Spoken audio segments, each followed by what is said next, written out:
Hi everyone, Dolly here with Crafty Mermaid Mom. Hope you guys are having a great weekend. Today I have a project share for you guys, and as you can see here, I've got two embellishment boxes, and these embellishment boxes are in a shabby chic theme.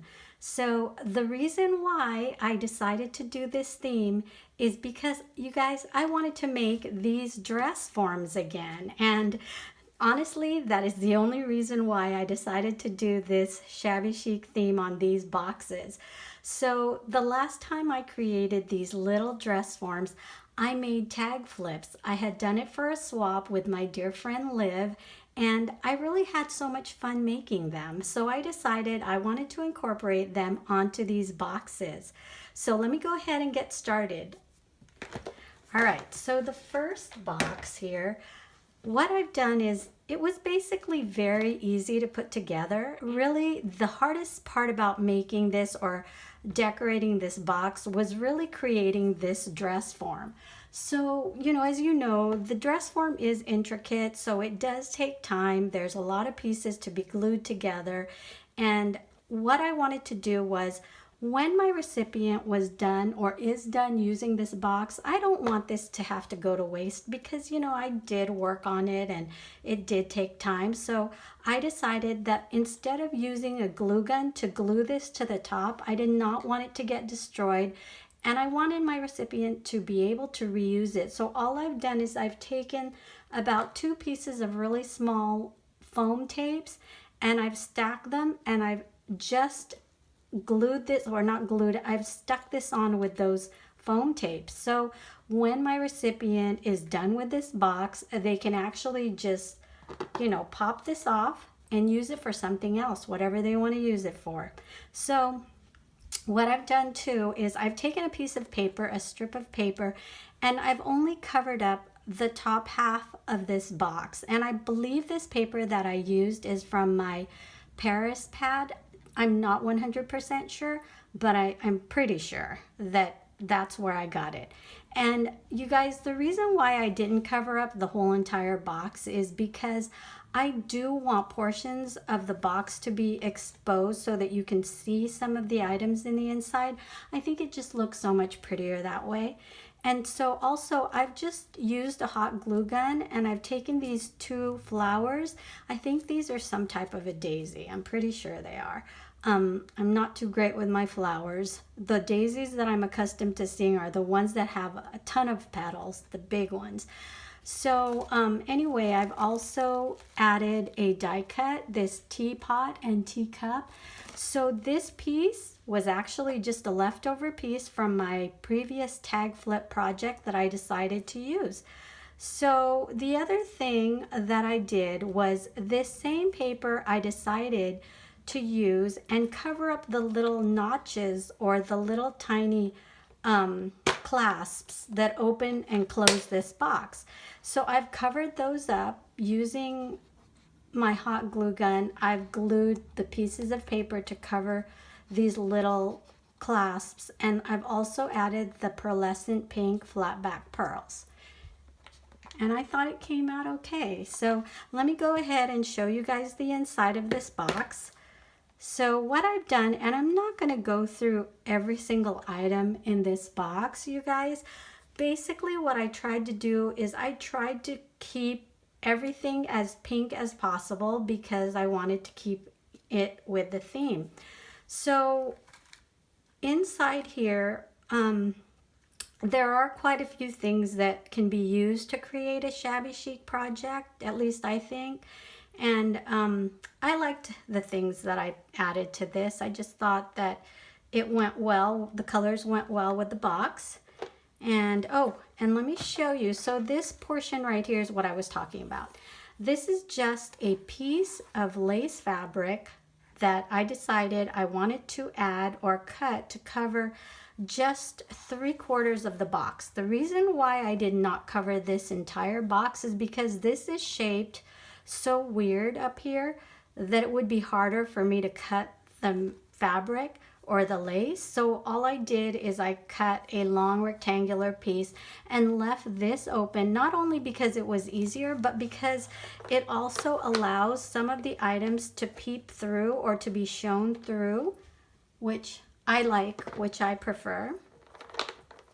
And basically that is it for my first box. So let me go ahead and show you guys. And I don't know if I showed you guys these little flowers, but these were actually a lace trim, and they were just mini rosettes that came in a long strip from Hobby Lobby, and it was on sale. I bought like a little tiny pack, which I believe contained maybe half a yard in there. It was like a remnant piece. And then also the lace on here, you guys have seen me do my haul. All of the laces that I've used here are laces that I've purchased from Hobby Lobby. And then of course the string of pearls. And this is always so much fun for me. I love making these. They really are so much fun. So let me go ahead and show you the second one.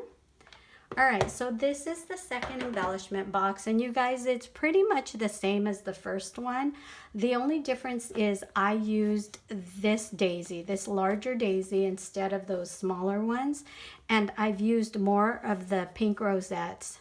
And then I believe this dress is a little bit longer than that, just a tad bit. And there is still glue all over it because I haven't had a chance to really clean off the little bits and pieces of glue that still remain.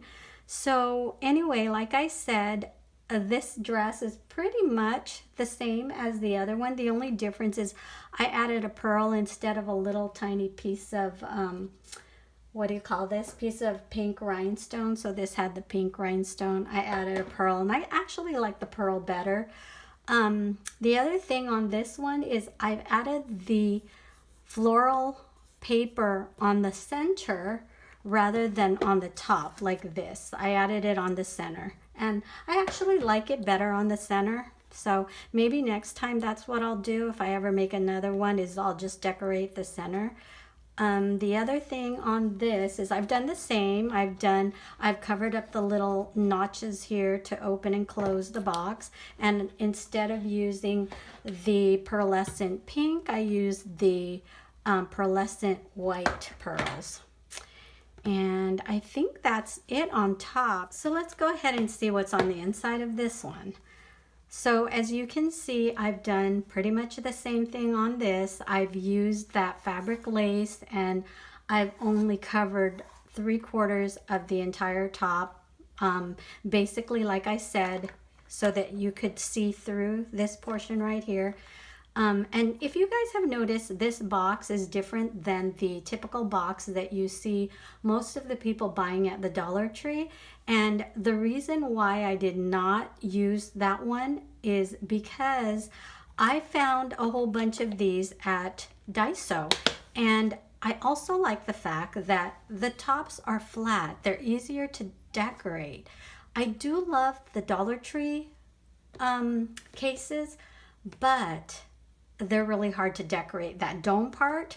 And I'm sure that that dome part could be left alone and you could decorate just the top portion of it. But I just like these mainly because they do have a very flat top. There's actually one size larger than this at Dollar Tree, which is super easy to decorate because it doesn't have any of the, sections, so that you can actually lay just a piece of paper flat on top of it. And I've done that before, but these are, I guess, the smaller ones that they carry at Daiso. So yeah, let me go ahead and show you that washi tape does fit in here. It's just you have to lay it down flat. That's the only thing. So in this one, I've also incorporated mostly pink items to give it that shabby feel. And I think a lot of the items in here can also be used to create a shabby chic themed project. So I'm not going to go through each of the items because it would take too much time, but you can basically see that, a lot of the items in here are pink.